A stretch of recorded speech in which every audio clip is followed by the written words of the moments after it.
Countdown.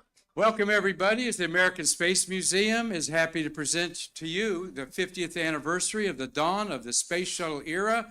I'm Mark Marquette, so happy to come from the Hyatt Place Hotel, where we've got a whole crew of people here. I may have to have Marty pan around there. Go ahead, Marty, pan around there and show everybody who we have here. And give yourselves a big hand for supporting this inaugural ShuttleFest event. As Marty pans around there, Marty, stay on the mirror over there. The mirror is the replica that Tim Gagnon over here has made of the space mirror. And I need my ESA people up here. I hadn't forgot about, did she leave? Were you going to, oh yeah, you were going to do an announcement here. We're going to have you up here. So thank you for coming. We have astronauts Mike McCulley and Winston Scott up here. We'll turn around and get to them. But we've got, tell us who you are. I'll let you give a little announcement here for another big event going on tonight. Thanks so much. I'm Loretta Hidalgo Whitesides. I'm the creator of Yuri's Night, the World Party for Space. We celebrate April 12th every year, the conjunction of the first human to go into space, a Soviet cosmonaut, and the very first space shuttle launch, STS-1. 20 years later to the day, thank you, two-day launch slip. And we use that as a really powerful opportunity for we call it St. Patrick's Day for space. We encourage people to do things all over the world to celebrate the power of space to bring the world together, because we've made big strides since then in our partnership and working together on ISS. We're in a little bit of a rough patch in our relationship right now. But I think what's really important is that we see the opportunity that space could be. But anyway, back to the party. Our unique event, we bring together artists, musicians, astronauts. We have Story Musgrave coming tonight. Nicole Stott, who's here in the room, will have her art on display. And we party under the Space Shuttle Atlantis. So if anyone wants to join us, we start at 8 o'clock tonight, and it's a lot of fun. Thanks. All right. You're welcome. Thank you. Thank you very much there.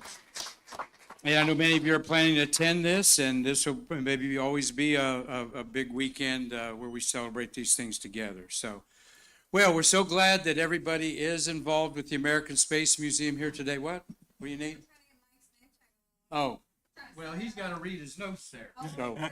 So yeah, I didn't give a notepad. Put that, notepads for the astronauts. They can't see anymore after being in space. All right, well, we want to let everybody know again that for 21 years, the American Space Museum was born as the U.S. Space Walk of Fame Foundation. Handprints of astronauts were acquired over 20 years ago at our beautiful Spaceview Park, the only place in the world where you can put your hands on Gene Cernan's and 30 other astronauts there. And the first time I put mine on Deke Slayton's, I'm going, you're kidding me. What would it be about Deke Slayton's hands? Yeah, his left ring finger here is missing. You go, how'd he be an astronaut? Well, you hardly ever see Deke Slayton holding that hand anywhere, and it's always in his pocket there. But to us, that is a Taj Mahal, a Roman Colosseum, a one-of-a-kind place on Earth here. As we celebrate this space shuttle era, one of 3 places on Earth where we've launched humans to orbit is Brevard County. And of course, Brevard County is the only place where we've launched humans to the moon. So that's why we always say you are sitting in the delivery room of America's space age when you're in this beautiful county. And so support all of our events here. All right. All right, I've cheered them on here enough for you guys up there, but one guy that's done a great job, come up here. The voice of NASA, Mr. Hugh Harris, will introduce our astronauts.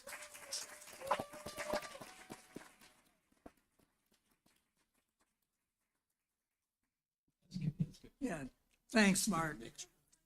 Yeah, there you go. I'm on a whole different level than Mark. Mike McCulley and Winston Scott probably traveled farther to get here than anybody else today.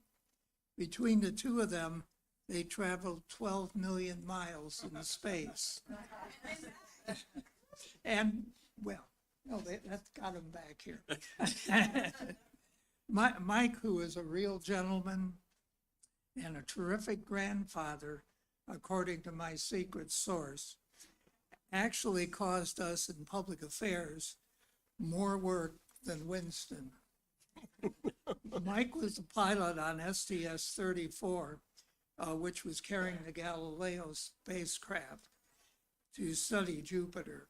And the power supply was an RTG, or a radioactive, I have nuclear generator, but it's an isotope generator, actually.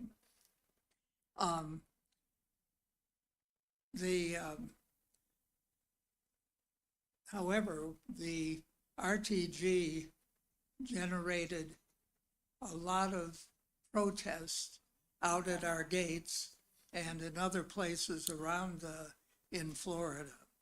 But Mike safely launched Galileo on its way and became the first man-made satellite to orbit an outer planet. It was intentionally crashed into the planet in 2003 after greatly expanding our knowledge of the universe. Following his retirement from NASA and the Navy, he used his management skills, first as a vice president for Lockheed and later the president and chief operating officer for the United Space Alliance, to ensure that the space shuttle carried out its duties to the end of the program. Winston, who has never caused public affairs a bit of trouble,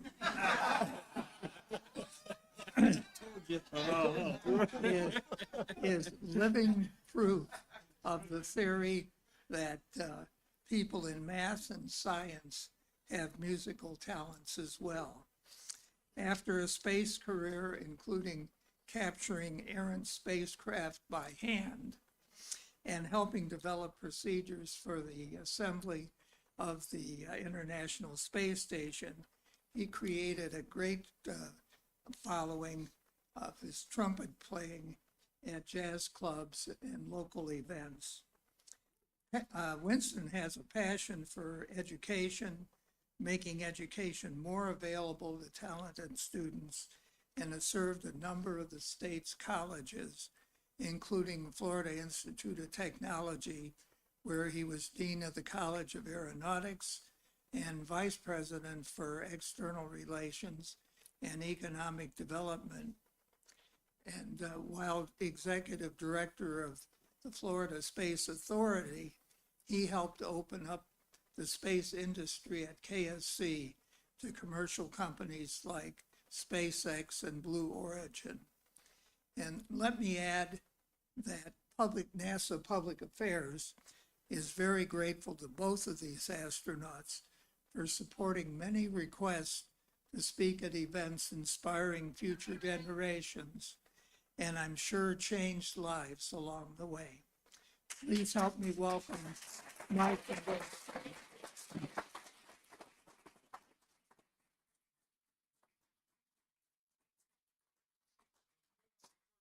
There, Mike, or we've got the, there you go. It's important to point out that when that picture was taken, I was 40. And now I'm beating on 80's door. No, I haven't changed a bit. I want to thank Jay Honeycutt. I'm up here today because of my relationship early on when I was still at the Johnson Space Center, and Jay and I got to know each other and work together. And then he came down here, and one night at the Olive Garden over on Merritt Island, we were having dinner and drinks, and he looked at me and he said, "Are you ready to get a real job?" And I said, "Well, I'm an astronaut. I'm getting ready to go fly again." He said, No. Whether you fly 1 or 10 times, nobody will ever know the difference. And anyway, that led to me coming to Florida and going to work with Jay. And then after Jay moved up to center director, he was senior to me at that point. So Bob Seek and I became cohorts for several years, NASA and the contractor, and I'll never forget how much pleasure it was working with Bob Seek and how much progress both of us were able to make because of our partnership.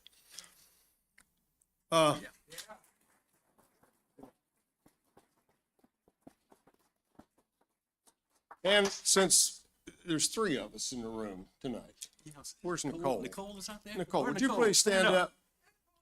Nicole Stott. Yeah, astronaut Nicole style. There we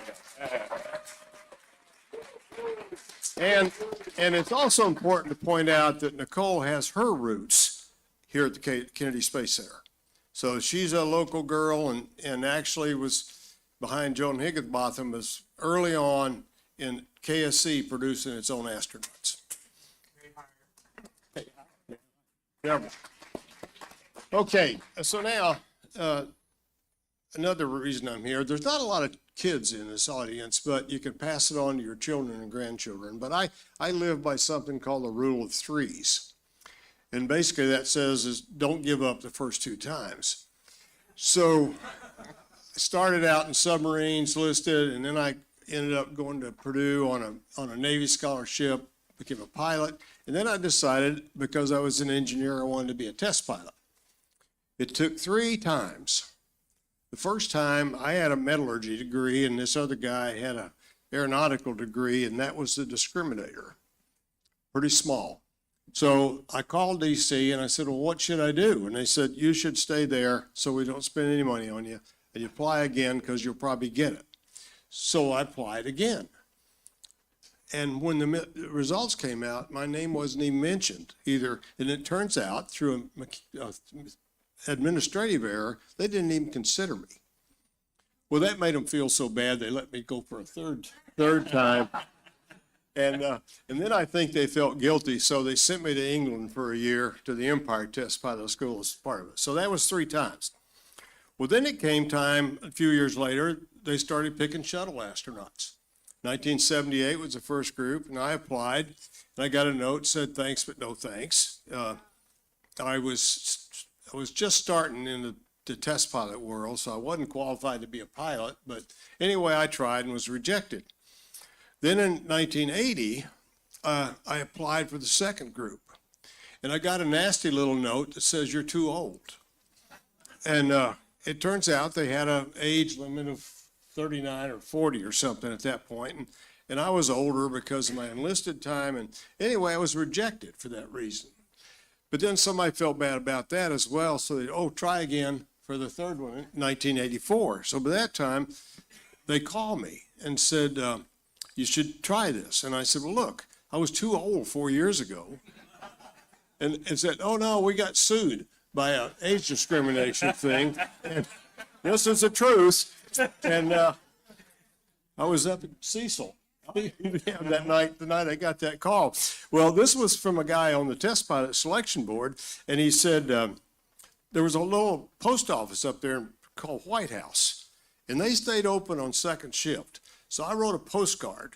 I'm in, count me in, details to follow, and sent it to NASA, and it was postmarked the night before the deadline. So I got it on the third time. So I tell kids particularly, again, like I said, don't give up after the first or the second, just keep knocking that door if that's where you want to go. Well, then I became an astronaut, and it was awesome. It was absolutely awesome. Was there when Challenger occurred. That slowed everything down. I was selected to be the first pilot in my class to go fly, and then that all went on hold for 3 or 4 years because of Challenger. And then I finally flew. It was the first in my class to fly, and it was awesome, and the whole trip. And am I up there again?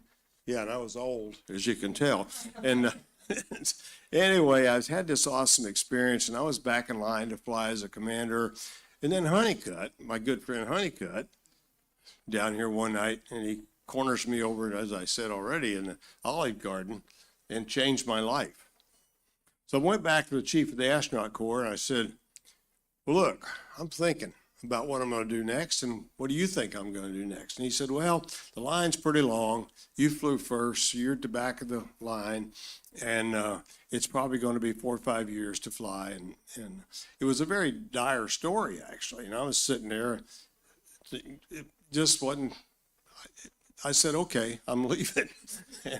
And so I called Jay, and I said, we're going to do this. And long story short, I ended up down here for Lockheed for several years. And then I'm gonna let Winston talk more about flying in space. I'm gonna track another story here for a minute.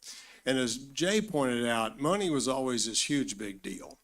And we threatened to lose that. There was an Apollo 17. There was supposed to be Apollo 18, 19, and 20. There's a rocket at Marshall. There's a rocket here and a rocket at JSC that should have been 18, 19, and 20.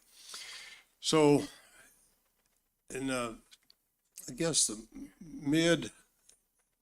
late 80s, early 90s, NASA was having to realize that the shuttle cost way too much money. And Congress was getting antsy about it. And so then by that time I was Lockheed as a deputy launch site director down here, the best job I ever had in my life, by the way, until even now.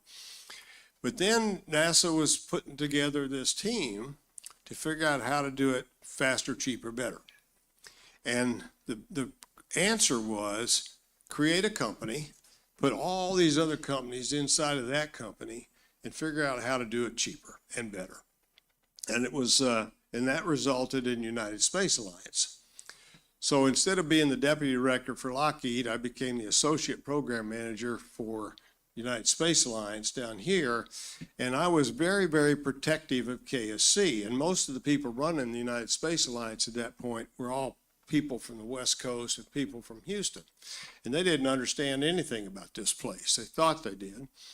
So I started yelling at PRCBs and bitching and moaning. And so then one day I get this phone call from Houston. Hey, we want you to come out here and be my deputy. And quite frankly and quite honestly, I had no idea if I was being fired or promoted. I really didn't know. And I went home and told Jane, who hated Houston, and she's a Melbourne girl. And I said, well, here's our options. So we finally decided to sell the house that we wanted to live in for the rest of our lives, packed up the kids, the cat and the dogs, and headed to Houston. And I honestly, again, didn't know whether when I got into this deputy program manager job, which was a promotion on paper, but I honestly didn't know. Anyway, it turns out I went to work making decisions. One day, one of these guys from Rockwell said to me, hey, you're pretty good for an old Lockheed guy, because they were head-to-head competitors. Well, and so I went down this path, and the path was an awesome one. I actually loved being a senior management. I loved taking part in all the decisions. So they said, okay, after the Houston thing, then I got moved up to program manager and then to chief operating officer. And then one day I woke up and I was the chief executive officer. Holy mackerel, wow. And this was Lockheed.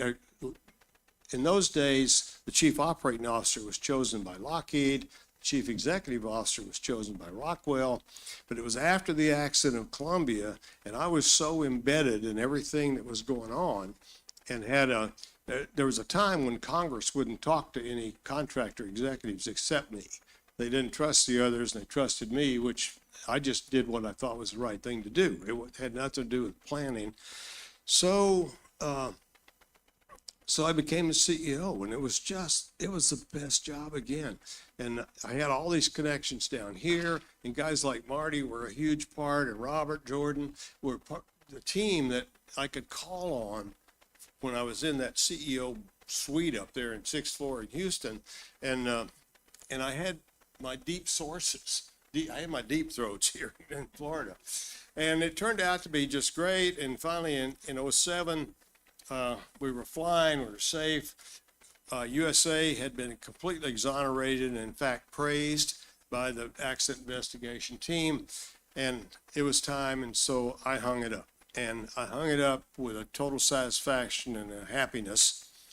And so that sort of continues Jay's talk. And at this point, I'll turn it over to one of the best damn astronauts I've ever known. You got it. All right, thanks, Mike. Good afternoon to you all, and thank you so much for being out. I'm assuming we're going to have some two-way conversation a little bit, right? Yeah. We talk. Okay, good. Yeah, this is really a privilege. I'm going to tell you, you all have you lucked out, because this being Easter weekend, I had a choice. I could come out here and be with you, or daughter and granddaughter, are at the house. We took granddaughter, who is 4, to see the Easter Bunny this morning. So I had to leave her to come out here and be with you dudes. So, yeah. But, in all seriousness, though, I would not have missed this event for anything in the world, because having the opportunity to not just fly in space, but to work in this business and work with a lot of amazing folks, Mike, including you all in the room, has just been a life-changing event for me. It's funny how life takes you the way it does. Listening to Mike's story here, I grew up in Miami, Florida, and I actually attended segregated schools. People think segregation may be way back. You read about it in history books, not all that far back, because I'm not all that old. But my schools were segregated until 9th grade. Then we integrated, and I transferred over to what had traditionally been the historically white school. So my point is, in my neighborhood, we didn't have anybody to tell us about engineering and physics. And so I thought an engineer drove a train.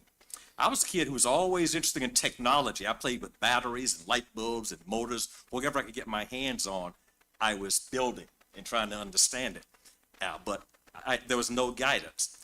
I was a very, very good musician. And you'll see a picture. There he is. Yeah. So what got me into college was my musical ability.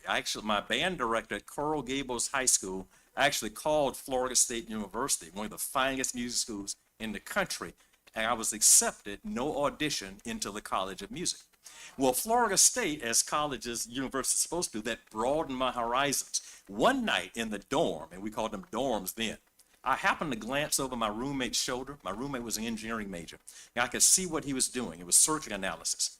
I didn't understand it, but I knew that little thing was a resistor. That little thing was a capacitor. Something clicked down in there. I said, I'm supposed to be doing that. And no matter where I turned, something about engineering kept jumping out at me. In those days, and you all will remember this, some of you, you could pay one tuition fee and take as many hours as you wanted. Unlike today when you pay by the hour. I could take as many hours as I wanted. 12 was the minimum, 18 was the maximum. I got an overload permit from my advisor. I was taking 21 hours a semester because I was taking calculus in addition to music theory. So here we go, time to graduate. I don't have enough credits to graduate in music and engineering. So I'm figuring, how can I go to school and study engineering? Well, there's a rumor going around the military will pay for you to go to college. There's something going on called the Vietnam War. But again, something kept tugging at me. I'm supposed to go in the military. Wound up down the Navy recruiter's office, ALCS, passed the test, sent me to Pensacola, and then started flying airplanes. Navy sent me back to school, finished my undergraduate engineering. Took me longer than my peers, because I had to finish undergraduate courses first, then go into graduate courses later. And something in the back of my mind kept thinking the engineering and maybe astronaut. And I was like, man, you must be crazy. You're not going to be astronaut. Astronauts are 3 or 4 PhDs, and test pilot school and so on. I applied for and was accepted to the Navy's Aerospace Engineering Duty Officer program. So I had 2 tours as a operational pilot. Then I got into my proven subspecialty was aeronautical engineering. And I got to fly as a production test pilot, then a research and development test pilot. I'm not an experimental test pilot like Mike. Mike went to the school. He's up here. I was down here. My title was Research Development Testing Evaluation Project Pilot. Flew the F-14, F-18, A-7s, a whole bunch of others. But I was sitting around the dinner table one night, my buddy and I and my wife. We was getting so senior that the next tour was going to be in D.C. No self-respecting pilot wants to go to D.C.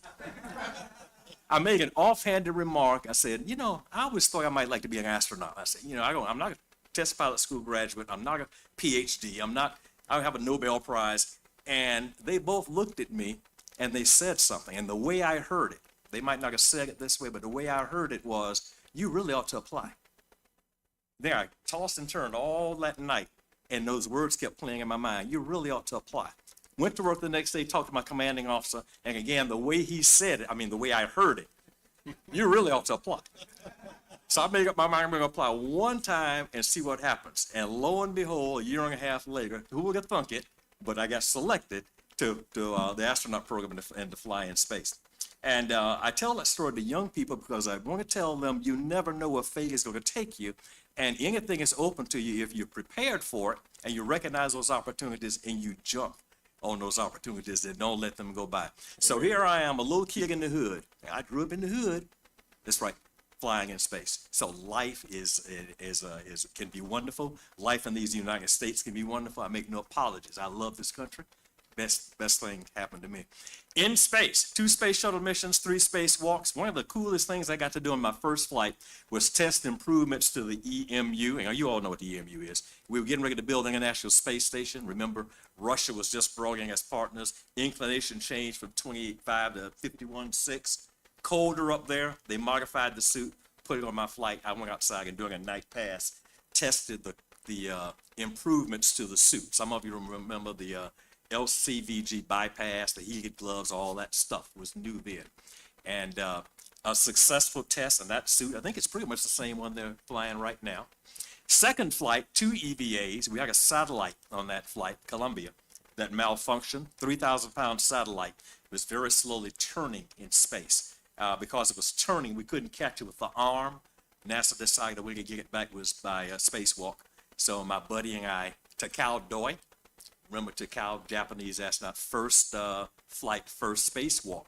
We went outside, we did a manual capture of that satellite, 3.5 hours, and we brought it back into the bay. And brought it back home. So again, yeah. Actually, yeah, you know, I was fingering a trumpet actually.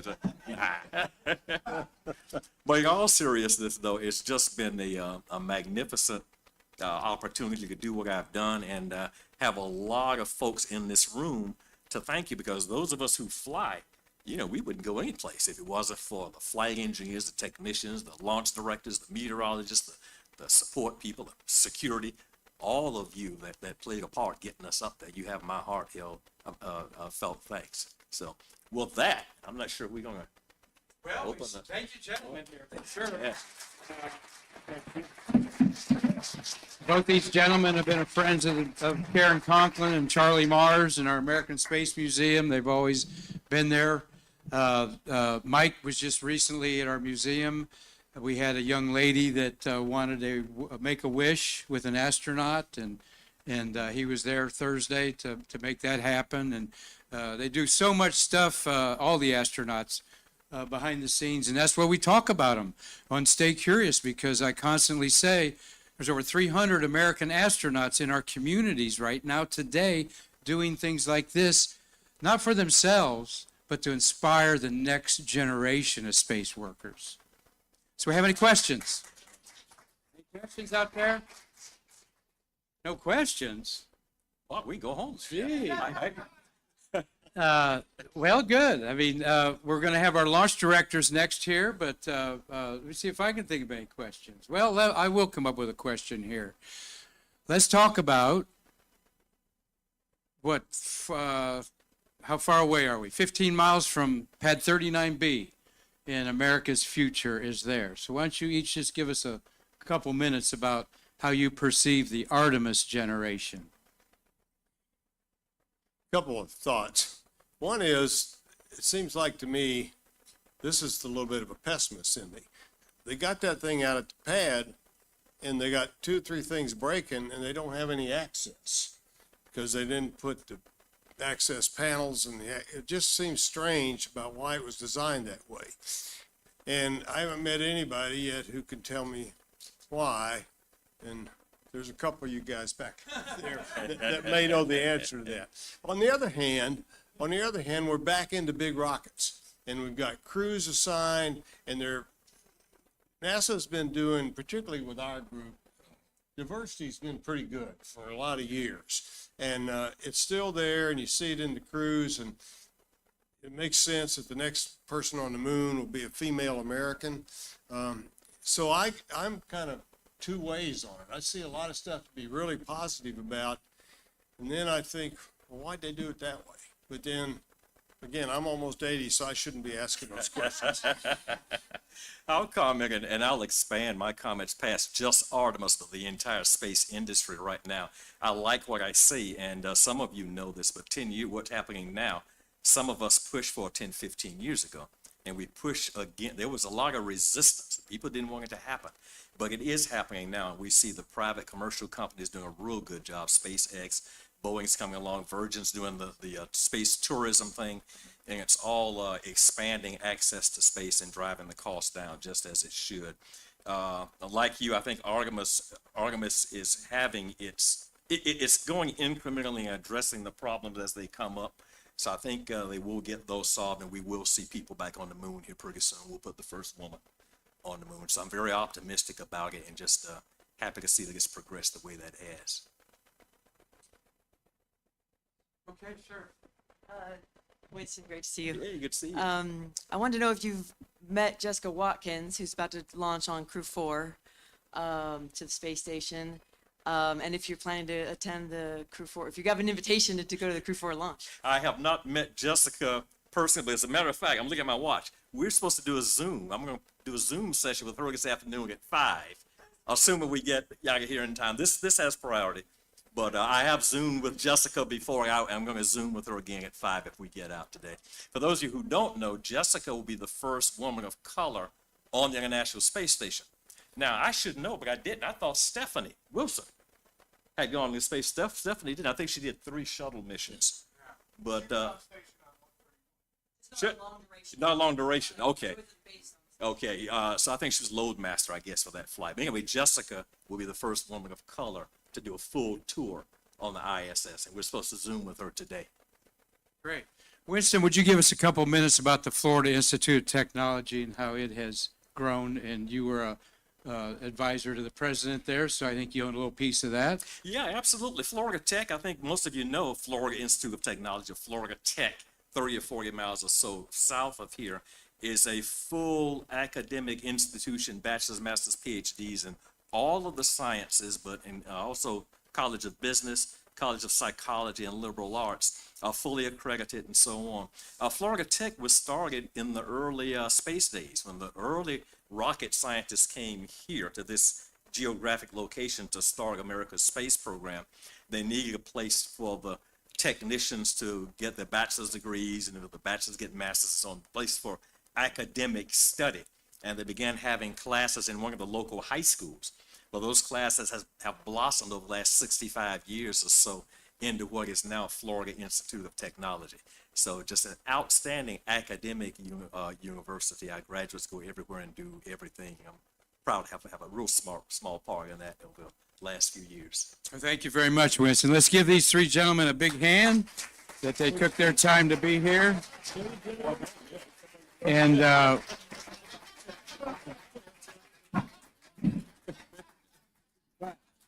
You said 3. yeah, did I say 3? All right. Oh, I got Nicole in my mind over there. That's right. Well, anyway, thank you, gentlemen. Marty, we got to take us out here with them sitting there, my audio here. So we're going to reset and come back in another 10 minutes with 3 launch directors, launched 111 of the 135 shuttles. Their combined ages is 483 years old. We'll figure out who is the oldest when we come back here in a little bit. Thank you. Individually, and then put together. I'm going to take a